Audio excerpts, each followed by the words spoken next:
하나님의 말씀 같이 보시겠습니다. 열왕기상 3장 5절에서 15절입니다. 열왕기상 3장 5절에서 15절 말씀까지 저와 함께 한 절 한 절 교독하시겠습니다. 기브온에서 밤에 여호와께서 솔로몬의 꿈에 나타나시니라. 하나님이 이르시되 내가 네게 무엇을 줄꼬 너는 구하라.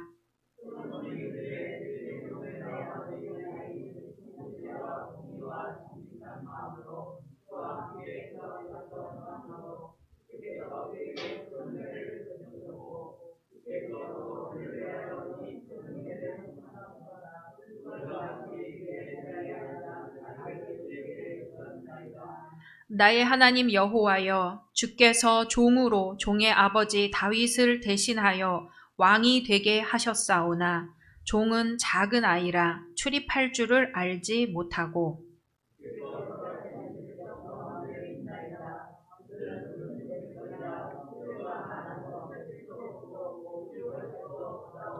누가 주의 이 많은 백성을 재판할 수 있사오리이까. 듣는 마음을 종에게 주사 주의 백성을 재판하여 선악을 분별하게 하옵소서.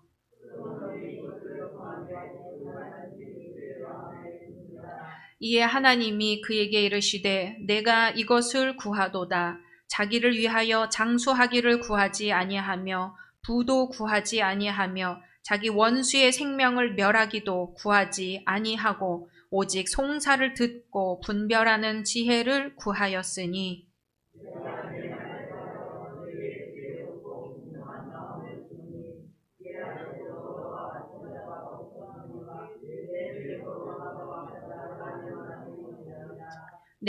내가 구하지 아니한 부귀와 영광도 네게 주노니 네 평생에 왕들 중에 너와 같은 자가 없을 것이라.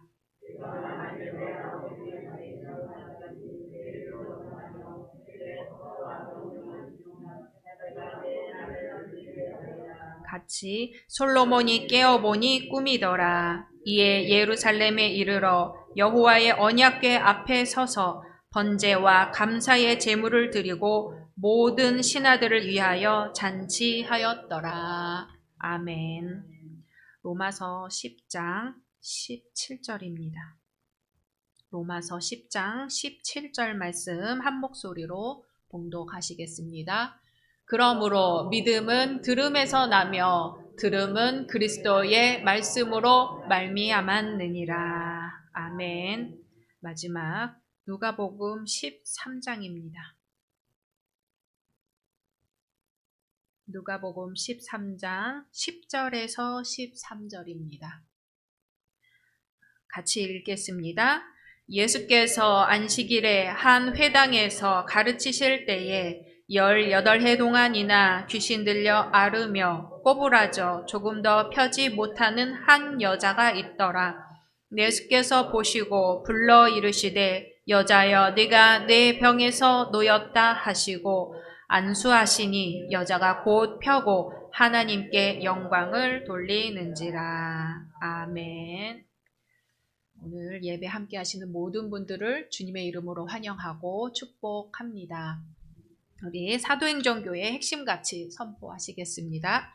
오직 예수, 오직 복음, 오직 교회, 오직 하나님의 나라. 아멘. 오래 받으신 약속의 말씀 같이 암송하시겠습니다. 갈라디아서 6장 9절 말씀. 우리가 선을 행하되 낙심하지 말지 포기하지 않으면 때가 이름에 거두리라. 아멘. 말씀대로 이루어 주실 줄로 믿습니다. 아멘. 지난 10월 3일에 독일의 메르켈 총리가 독일 통일 기념식에서 다음과 같이 묵직한 메시지를 전했습니다. 1990년 10월 3일은 자유와 평화의 독일 통일 기념일입니다. 이 자유는 그냥 온 것이 아니라 쟁취한 것입니다. 통일을 기념할 수 있는 것은 동독에서 그들의 권리와 자유, 다른 사회를 위해 모든 것을 걸었던 사람들 덕분입니다. 라고 했습니다.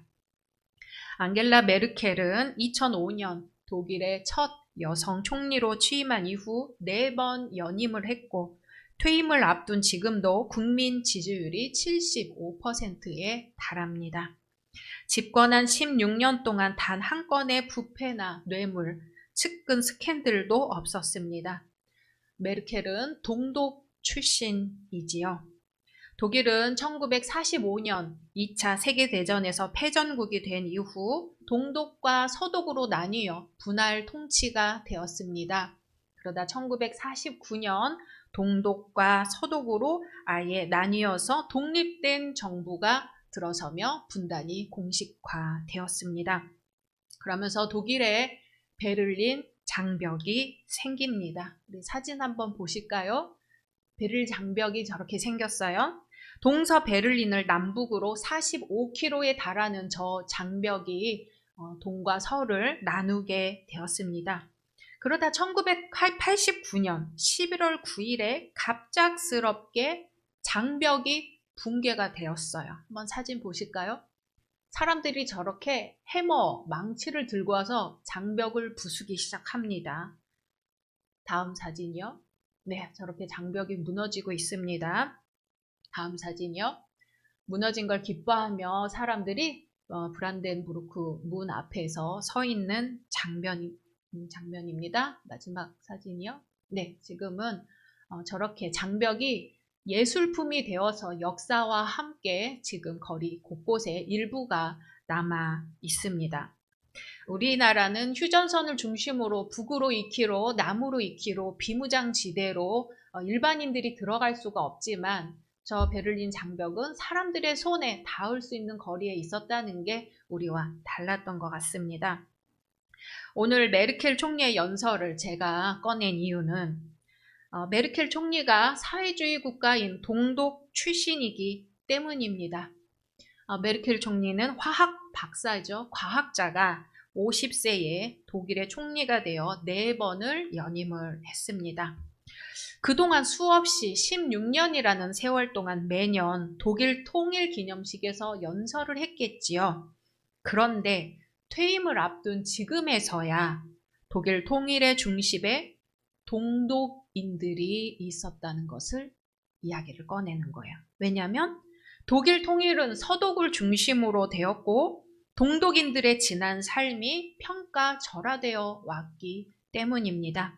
그래서 그날 연설에서 메르켈은 총리로서가 아니라 동독 시민으로서 동독에서 살았던 1600만 명 중 한 사람으로 이야기하고 싶다고 했습니다.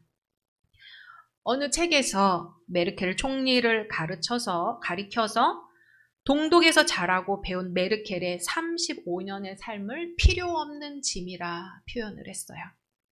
독일을 대표하는 총리임에도 불구하고 동독 출신이라는 이유로 동독에서 살았던 삶을 필요 없는 짐이라고 한 것이에요. 이러한 표현을 두고 메르켈은 통일을 기념할 수 있는 것은 동독에서 그들의 권리와 자유, 다른 사회를 위해 모든 것을 걸었던 사람들 덕분이라는 것을 잊지 말라고 합니다. 다양성과 차이는 생생한 자유의 표현이라는 거죠. 그리고 서로 자신의 이야기를 들려주고 차이를 견뎌내라고 이야기합니다. 이날의 연설을 두고 어떤 언론인은 16년 동안 잘 지내다 왜 이제야 잃을 것 없는 이때에 저런 말을 하느냐라고 하는 사람도 있었고, 반면에 어떤 동독 출신 언론인은 메르켈이 이 연설을 하기 위해 얼마나 용기를 내고 고민을 했을지 이해가 된다 하면서 간신히 울음을 참아가면서 그 연설을 들었다고 합니다. 우리 사회는 많은 구성원들이 있습니다. 계층이 다르고 빈부의 격차도 다르고 교육 정도도 다르고 살아온 지역도 다릅니다. 우리 교회만 해도 북녘 땅에 고향을 두고 계신 분도 계시고 저 남쪽 제주도에 고향을 두고 계신 분도 계시지요. 요즘은 심지어 한국 내 다문화 가정의 수는 계속해서 증가하고 있습니다. 모두가 평등할 것 같지만 평등하지가 않아요. 모두가 자유로울 것 같지만 자유롭지가 않습니다. 주도권을 가진 사람들은 얼마나 힘이 센지 총리를 두고서도 그 사람이 동독 출신이라는 이유만으로도 그 사람이 동독에서 지낸 삶을 필요 없는 짐이었다고 표현을 합니다. 총리는 그 말이 비수가 되었지만 퇴임하기 전까지도 꺼내놓을 수가 없었습니다. 우리는 쉽게 말을 뱉습니다. 누군가의 삶에 대해서 쉽게 정리해버려요. 수십 년간의 삶을 한마디로 평가절하해버려요. 죄를 지은 것도 아니고 누군가에게 손해를 끼친 것도 아닌데 우리는 너무나 쉽게 말해버립니다. 그런데요, 그런 아픔을 인내하고 극복하려고 노력한 메르켈의 삶은 동독 출신의 독일인들에게 깊은 위로가 되었습니다. 동독인들의 마음의 소리에 귀를 기울였기 때문입니다. 어느 집사님이 자신의 삶이 너무나 고통스러운 거예요. 그래서 평소 존경하던 우리 장로님 부부를 찾아갔죠. 장로님, 제가 이런 것 때문에 너무너무나 고통스러워요. 어떻게 하면 좋을지 모르겠어요. 그랬더니 이 장로님 말씀이 이 고통이 나중에 누군가에게 위로가 될 것입니다 하고 대답을 해줬어요. 그랬더니 이 집사님이 나 지금 이렇게 고통스러워 죽겠는데 지금 내 고통이 나중에 누군가에게 위로가 되는 고통이라고 하니까 속도 상하고 위로가 되지가 않았어요. 그러다 세월이 한참 흐른 후에 내가 그 고통을 직접 겪어봤기 때문에 누군가에게 진정한 위로가 될 수 있구나. 자기가 어느새 누군가를 위로할 수 있는 사람이 되었다는 것을 알고는 깜짝 놀랐다고 합니다. 고통이 없으면 좋겠지만 살면서 고통이 없을 수는 없겠죠. 그런데 그 고통 때문에, 그 고통 덕분에 누군가의 마음의 소리를 들을 수 있게 된다니 신기할 따름입니다. 그래서 하나님은 이 세상을 사랑하셔서, 우리 인간을 사랑하셔서 친히 인간의 몸을 입고 이 땅에 오셨습니다. 저 멀리 높은 하늘에 계신 하나님이 아니라 인간 가운데 가장 가까운 데 계셔서 우리의 고통을 외면하지 않는다는 것을 보여주셨습니다. 오늘 로마서 말씀입니다. 로마서 10장 17절 같이 읽어보겠습니다. 시작. 그러므로 믿음은 들음에서 나며 들음은 그리스도의 말씀으로 말미암았느니라. 아멘. 믿음은 들음에서 나며 들음은 그리스도의 말씀으로 말미암는다. 차근차근 해보면 그리스도의 말씀을 잘 들을 때에 믿어진다 말씀이에요. 말씀을 듣는다는 건 뭘까요? 듣는다는 것은 말씀을 만난다는 거지요. 말씀을 만난다는 건 뭘까요? 스쳐 지나가는 게 아니라 이해한다, 만난다는 거예요.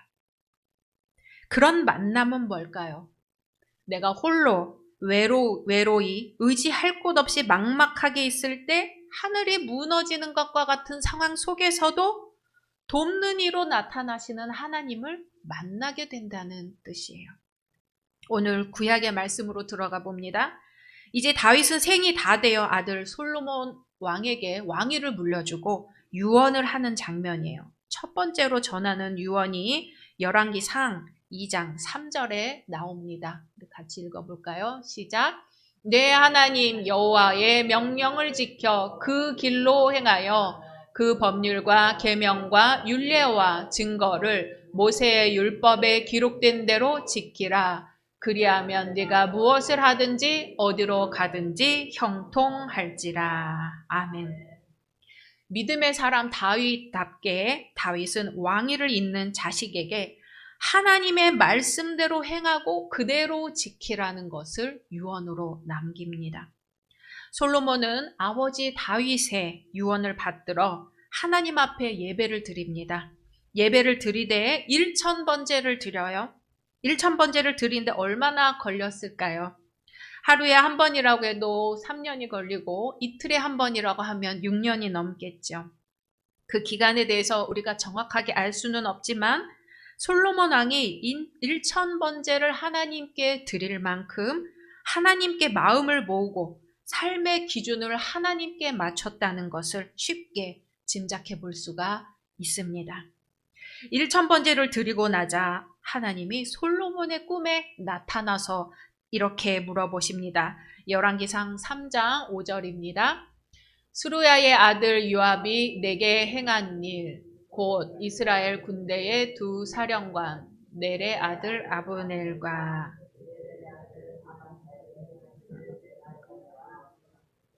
네, 제가 다시 읽어드리겠습니다. 제가 봉독하겠습니다. 기브온에서 밤에 여호와께서 솔로몬의 꿈에 나타나시니라. 하나님이 이르시되 내가 네게 무엇을 줄꼬 너는 구하라 말씀하셨습니다. 내가 네게 무엇을 줄꼬. 생각해 보셨나요? 하나님이 오셔서 내가 네게 무엇을 줄꼬 구하라 물어보신다면 뭐라고 대답하시겠어요? 솔로몬은 이렇게 대답합니다. 7절입니다. 나의 하나님 여호와여, 주께서 종으로 종의 아버지 다윗을 대신하여 왕이 되게 하셨사오나 종은 작은 아이라 출입할 줄을 알지 못하고. 아멘. 솔로몬 왕이 자신을 가리켜서 종은 작은 아이라 이렇게 가리켜요. 자신을 가리켜 작은 아이라고 할 만큼 솔로몬은 하나님 앞에 겸손한 사람이에요. 그리고 하나님이 주신 많은 백성들을 어떻게 해야 할지 모르겠다는 그런 진지한 고민을 합니다. 그러면서 하나님께 구하는 것이 뭐냐면 9절입니다. 시작. 누가 주의 이 많은 백성을 재판할 수 있사오리까? 듣는 마음을 종에게 주사 주의 백성을 재판하여 선악을 분별하게 하옵소서. 아멘. 우리는 보통 솔로몬이 하나님께 구한 것은 지혜였다고 생각합니다. 여러 성경에서 그렇게 번역이 되어 있고 아마 어려서부터 우리는 솔로몬 왕이 이때 구한 것이 지혜였다고 배워서 그런 것 같습니다. 오늘 말씀에서 솔로몬이 구한 것은 듣는 마음을 달라고 했습니다. 히브리어로 쇼메야, 기본형은 쏴마라는 뜻인데 듣다라는 뜻이에요. 듣다. 듣는 것에서 비롯돼서 주의하다, 순종하다, 이해하다 이런 뜻을 갖고 있어요. 그러니까 잘 들으면 이해하게 되고 지혜로운 것과 맞닿는다는 뜻입니다. 이 듣는 마음을 구한 솔로몬에게 하나님께서 하시는 말씀이 열왕기상 3장 10절에서 12절 나와 있습니다. 같이 읽겠습니다. 솔로몬이 이것을 구하매 그 말씀이 주의 마음에 든지라. 이에 하나님이 그에게 이르시되 내가 이것을 구하도다. 자기를 위하여 장수하기를 구하지 아니하며 부도 구하지 아니하며 자기 원수의 생명을 멸하기도 구하지 아니하고 오직 송사를 듣고 분별하는 지혜를 구하였으니 내가 내 말대로 하여 내게 지혜롭고 총명한 마음을 주노니 내 앞에도 너와 같은 자가 없었거니와 내 뒤에도 너와 같은 자가 일어남이 없으리라. 아멘. 이 말씀을 보면 보통 사람들이 하나님께 무엇을 구하는지 엿볼 수가 있어요. 하나님, 부자가 되게 해주세요. 하나님, 오래 살게 해주세요. 하나님, 억울합니다. 원수를 갚아주세요. 그런데 솔로몬이 구한 것은 그게 아니었어요. 솔로몬은 듣는 마음을 구했습니다. 그리고 하나님은 그것을 듣고 분별하는 지혜를 구한 것으로 받으셨어요. 그러니까 듣는 마음과 지혜는 별개의 것이 아니라 연결되는 것이죠. 듣는다는 게 뭘까요? 이렇게 제 소리를 들으시는 것도 듣는 것이죠. 질문을 좀 바꿔서 그럼 잘 듣는다는 게 뭘까요? 경청이라 그러죠. 어떻게 하면은 잘 들을까요? 우리 전문가들은 현명한 경청의 7가지 기술을 이렇게 이야기합니다. 첫째, 가장 중요해요. 상대방의 얼굴을 바라본다. 둘째, 상대의 말에 깊은 관심을 보인다. 고개를 끄덕인다든지 살짝 미소를 띈다든지 합니다. 셋째, 상대방에게 약간 몸을 기울입니다. 사람들은요, 관심이 있으면 몸이 이렇게 앞으로 기울어지고 좀 지루하다 싶으면 몸이 뒤로 가는 경향이 있다고 합니다. 넷째, 상대에게 질문을 합니다.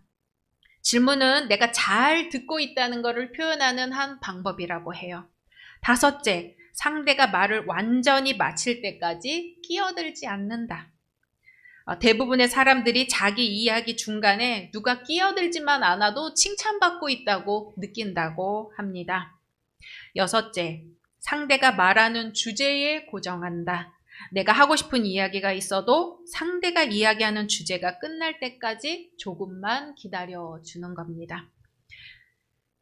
일곱째, 상대가 말한 것을 다시 한번 반복해서 들려준다. 예를 들어 당신이 아까 이렇게 말했는데 나는 이렇게 생각합니다 하고 상대방의 이야기를 한 번 더 반복해주면 잘 듣고 있구나 그렇게 느낀다고 해요. 이렇게 경청의 기술만 갖고 있어도 우리는 상당히 좋은 대화 상대가 될 것입니다. 그런데 솔로몬이 말한 듣는 마음이 하나님이 말씀하신 또 지혜까지 연결이 되려면 좀 더 깊은 단계까지 나가야 돼요.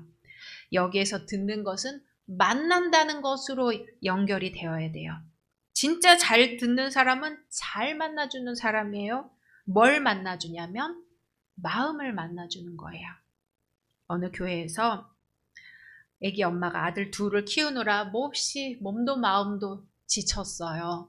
그래서 교회에 오면은 이 두 아들 치닥거리 하느라 예배를 귀로 들었는지 교회에 갔는지 모를 정도로 정신이 하나도 없어요. 그래서 그날도 이렇게 벽에 기대서 내가 저 아이들을 어떻게 키울고 하고 있는데 갑자기 어떤 분이 다가와서는 아들한테 좀 더 단호하게 해보세요. 이럴 때는 이렇게 해보세요 하고 조언을 해주는 거죠. 그런데 이 엄마도 자기에게 무슨 문제가 있어서 애들이 이렇게 부잡한가 싶어서 책도 많이 읽어보고 텔레비전에 나오는 전문가의 강의도 들어보고 했는데 나아지는 게 없으니까 속이 상하고 그리고 이제는 아주 속이 터질 지경이 되어버린 거죠. 그런데 어느 날 교회에서 그날도 이렇게 지쳐서 벽에 기대어 있는데 전도사님이 오셔갖고는 누구 엄마 여기 차 한 잔 드세요. 이거 차 한 잔 드시고 잠깐만 있어 보세요 하고는 아들의 손을 데리고 전도사님이랑 같이 저 마트에 갔다 오자 하고 데리고 나가는 거예요. 근데 이 엄마가 이 찻잔을 들고선 한 잔을 마시면서 자기도 모르게 눈물이 또르르 흐르는 거예요. 나한테 필요했던 것이 이렇게 따뜻한 차 한 잔 건네주는 마음이었나 보다. 이렇게 내가 차 한 잔 마실 여유도 없이 살아왔구나 하는 생각에 그 마음을 추스르고 또 한 주를 살아갈 힘을 얻었다고 합니다. 그 이야기를 제가 듣고 생각을 했어요. 그렇구나. 우리는 마음을 알아준다고 하는 것이 도와준다고 하는 것이 이래라 저래라 하는 훈계일색이었던 것이 아닐까. 결국 도움도 못 되고 오히려 마음을 상하게 한 것이 아니었을까 생각해 보는 거죠. 그 전도사님은 엄마의 한숨 소리를 듣고 그 마음의 소리를 들었던 거예요. 그리고 말없이 차 한 잔으로 많이 힘들지요? 힘내세요. 그 말을 들리지 않게 하지만 그 마음속에는 큰 울림이 되게 전했던 겁니다. 그러니까 경청이란 대화할 때 눈을 마주치고 고개를 끄덕이고 대답을 잘하는 그것을 넘어서 말로 표정으로 다 담지 못한 그 밑 마음까지 헤아려 보는 것이 진정한 경청이라는 것입니다. 오늘 말씀에 18해 동안이나 귀신 들려 앓으며 꼬부라져 조금도 펴지 못하는 여인이 있었어요. 18년을 이렇게 새우등처럼 꼬부라져 있었는데 병명은 알 수가 없어요. 하지만 분명한 것은 전신불구의 중병을 앓고 있었다는 거죠. 이 사람은 어땠을까요? 사회에서 나고자로 찍히죠. 종교적 죄인으로 멸시받아요. 그 당시는 아프면은 죄인인 거예요. 사람들 틈에서 사는 게 아니라 사람 사이에 끼지 못하고 살아요. 살기는 살았지만 죽은 거나 다름없이 살고 있습니다. 예수님이 안식일에 회당에서 가르치실 때 이 여인을 보셨어요. 그리고 이 꼬부라져 펴지 못하는 여인의 괴로운 마음의 소리를 듣고 이렇게 말씀하십니다. 누가복음 13장 12절 13절 같이 읽습니다. 시작. 예수께서 보시고 불러 이르시되 여자여 내가 네 병에서 놓였다 하시고 안수하시니 여자가 곧 펴고 하나님께 영광을 돌리는지라. 아멘. 너의 지금까지 고통은 다른 사람에게 짐이 아니었다. 18년간의 꼬부라진 삶은 누군가에게 필요 없는 짐이 아니었다. 나이가 들어갈수록 자식에게 짐이 될까, 또 필요 없는 짐이 될까 많이 고민들 합니다. 그때마다 자식에게 부모가 계시는 것만으로도 얼마나 큰 의지가 되는지 기억해 주시면 좋겠습니다. 필요 없는 사람은 없죠. 예수님은 이 세상에 있는 모든 사람을 위해서 이 땅에 오셨습니다. 이 여인은 주님의 말씀을 듣고 꼬부라졌던 등이 펴졌습니다. 우리가 기적을 체험하면 다 하나님께 영광을 돌릴 것 같지만 그렇지 않아요. 성경에 보면 10명의 문둥병자가 다 예수님께 고침을 받았지만 그 중에 단 한 사람만 예수님께 돌아와서 감사하고 하나님께 영광을 돌렸습니다. 병에서 고침을 받았지만 예수님을 만나지는 못한 거예요. 우리 열린 성도님들 예수님 만나시기를 소망합니다. 불구로 있던 이 여인은 종교 지도자들로부터 죄인 취급받았고 사람들에게 소외당하던 사람이었지만 예수님을 알아봤고 예수님을 만났어요. 그래서 하나님께 영광을 돌렸습니다. 하나님께 영광을 돌리려면요, 예수님을 스쳐 지나가듯이 만나서는 영광을 돌릴 수가 없습니다. 예수님을 바로 나의 주님으로 만나야 내게 일어난 이 모든 일이, 그리고 이 모든 일에 주님이 함께 하셨다는 그 고백이 나올 수 있으려면 예수님을 진정으로 만나야 돼요. 이 여인은 알아주는 사람이 없었지만 마음속으로 깊이 하나님을 사랑하는 사람이었어요. 그래서 자기 몸이 나았을 때 혼자 기뻐한 것이 아니라 가장 먼저 하나님께 영광을 돌렸습니다. 예수님은 이 여인에게서 무엇을 들으셨을까요? 이 여인의 무엇과 만나 주신 것일까요? 죽기까지 이 세상을 사랑하신 예수님의 사랑하심과 낫고 싶어하는 이 여인의 간절한 마음의 소리가 만났습니다. 잠언 2장에 네 귀를 지혜에 기울이라고 하셨어요. 그러면 여호와 경외하기를 깨달으며 하나님을 알게 된다고 말씀을 하셨어요. 듣는 마음은 지혜로 이어지고 지혜는 하나님을 알게 되는 것으로 이어집니다. 내 앞에 있는 사람을 만날 때 그 사람의 언어를 넘어갑니다. 넘어간다는 것은 분별한다는 거예요. 분별하는 지혜는 그 사람의 표정을 넘어가고 몸짓을 넘어가고 사람의 생각과 판단을 넘어가서 그 민 마음으로 들어가고 그 민 마음으로 들어가서 그 안에 계시는 하나님을 만나게 된다는 말씀입니다. 그러므로 믿음은 들음에서 나며 들음은 그리스도의 말씀으로 말미암았느니라. 아멘. 우리의 믿음이 어디에서부터 나옵니까? 들음에서부터 나옵니다. 그럼 무엇을 듣습니까? 그리스도의 말씀입니다.